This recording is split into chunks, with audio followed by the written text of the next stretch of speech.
In this episode, we visit Homer, Alaska, the halibut fishing capital of the world, or so they proclaim. This is it. Homer is at the end of the Kenai Peninsula.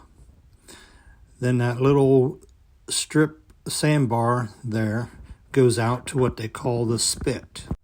It's roughly about 3 miles long. And I'm heading out to my campground. I come across this Seafarers Memorial, and then this shows where my campground is, the Home Spit Campground.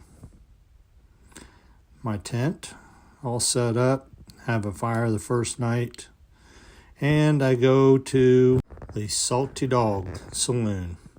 Roxanne found something about this and wanted me to stop in to see. It's just a real tiny, old, dingy bar, one of the originals on the Spit. Started in 1957. You have to duck your head when you go in, and it was crowded.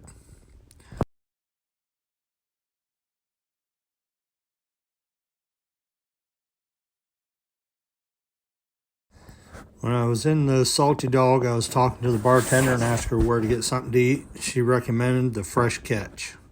So I went down there and got me some halibut fish and chips, and then went back to the Salty Dog. This is what I woke up to the morning of my charter. Low-lying clouds over the mountains across the bay. Boats are already heading out. This was my charter, Homer Ocean Charters. The boat, the Bay Explorer, a 50-foot fishing boat that was going to be the home to 18 of us fishermen. And we're going out. As we're heading out, the poles and baits ready. At our first stop, I miss 3 of my first good bites. Fishing for halibut is a little bit like fishing for bluegills with too big a hook. They just nibble. And it's hard to get the hang of just how they bite. At our second spot, I had a couple nibbles and then a hard hit. When I reel it in, it's a 9-pound Pacific cod. And I missed another halibut. I thought I'd let it take the bait long enough. When I started reeling, I relaxed at one point and lost it. We go to our third spot, and I just had a few little nibbles, but nothing. By now, about half of the 18 people have already caught their limit. The limit is 2. One can be any size, but one of them, the second one or one of them, has to be under 28 inches. As I said, about half the people were done, just watching the rest of us fish. We go to our fourth spot, and everybody's going nuts catching all kinds of halibut. I catch my first one. It's 26 inches, about 12 pounds. Rebait my hook, throw it in. About 5 minutes later, bam. I'm reeling in my second one. Feels a little bit harder to reel. I get it in, and it's about 32 inches, about 15 pounds.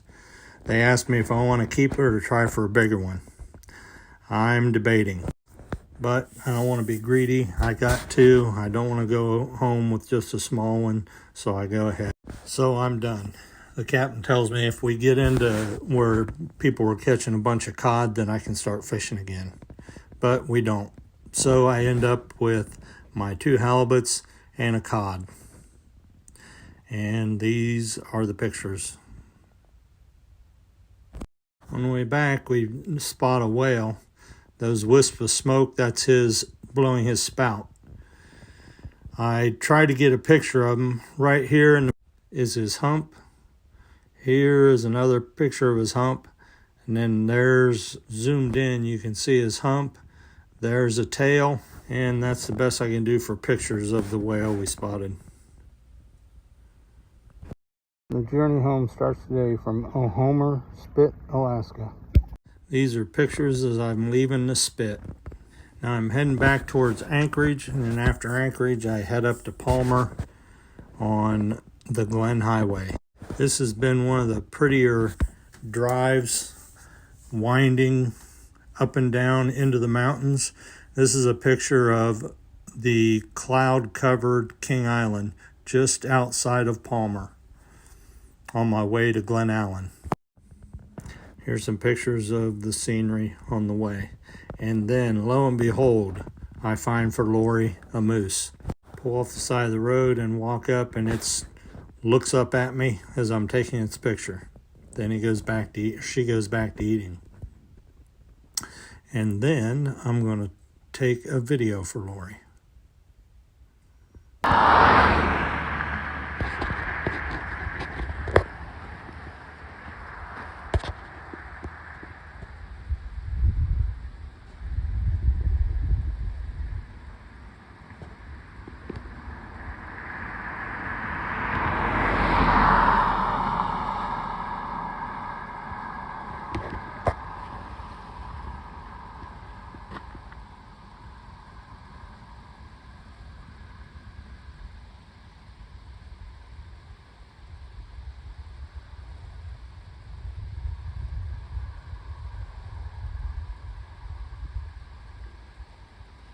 And a dog starts barking and she wanders off into the woods.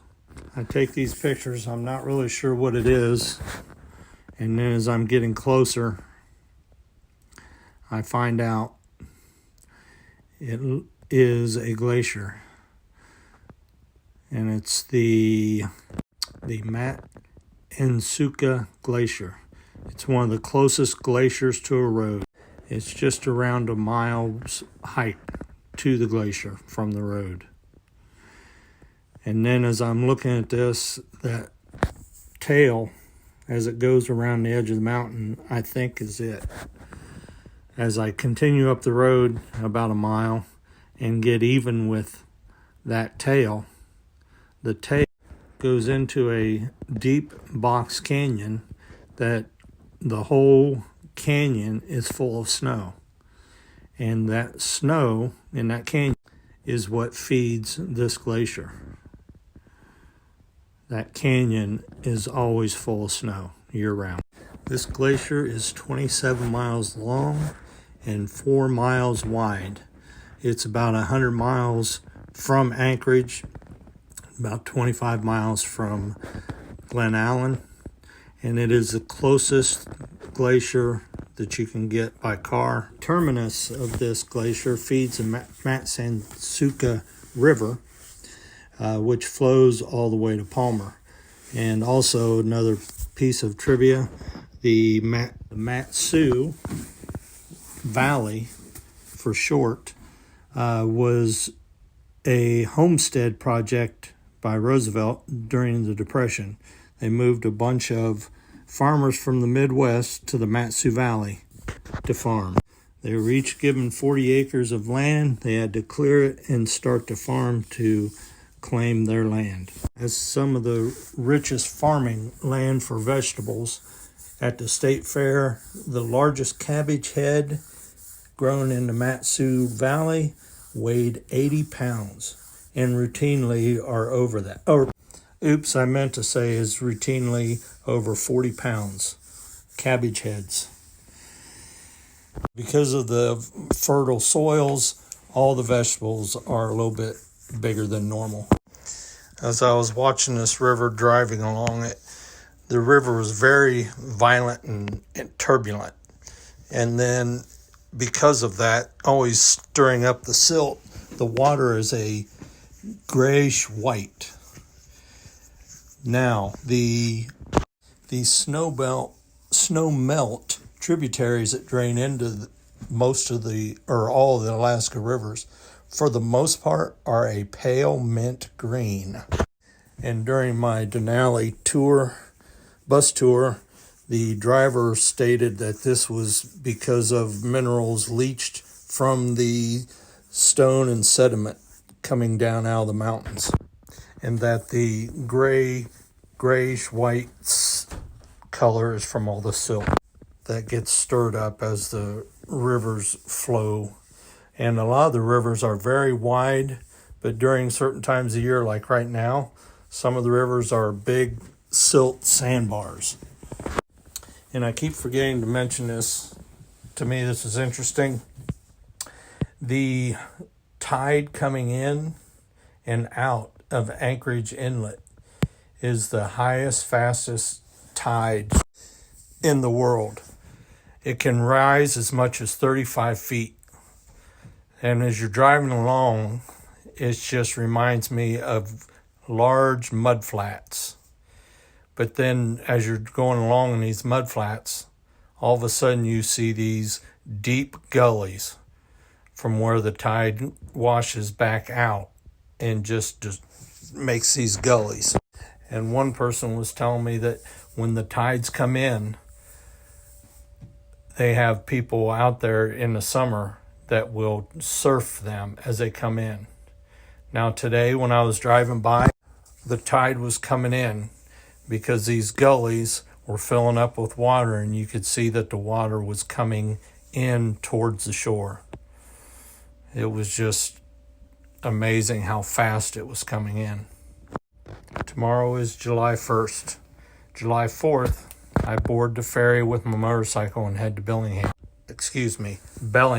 Washington, and then head to Pacific Coast Highway down San Francisco. Goodbye for now, and I hope you enjoyed this video as we watch the Matsu Glacier.